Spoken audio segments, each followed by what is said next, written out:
वज़ीर-ए-आज़म नरेंद्र मोदी आज मुख्तलिफ प्रोग्रामों में शिरकत के लिए हैदराबाद पहुंचे। तब शमशाबाद एयरपोर्ट पर गवर्नर तमिलिसाई सौंदरराजन, मरकजी वजीर किशन रेड्डी के अलावा हुकूमत तेलंगाना की जानिब से रियासती वजीर तलसानी श्रीनिवास यादव ने उनका इस्तकबाल किया। क़ब्ल-अज़ीं director general police Mahender Reddy ने दीगर आला अहदेदारों के साथ सिक्योरिटी इंतजामात का जायजा लिया। पंजाब के वाक़े के पेश नज़र वज़ीर-ए-आज़म शमशाबाद एयरपोर्ट से बज़रिए हेलीकॉप्टर पटनचेरू के एक रिसॉर्ट रवाना हुए और वहां से वो शाम 5 बजे मुंचंतल में मुजस्समे मसावात की नकाब कुशाई के लिए बज़रिए हेलीकॉप्टर पहुंचे। वज़ीर-ए-आज़म का इस्तकबाल करने के लिए चीफ मिनिस्टर केसीआर एयरपोर्ट पर मौजूद नहीं थे।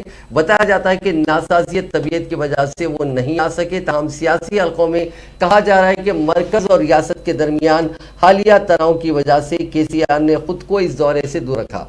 हैदराबाद आमद से कबल वज़ीर-ए-आज़म मोदी ने एक ट्वीट करके बताया कि वह हैदराबाद पहुंचने के लिए बेचैनी से इंतजार कर रहे हैं।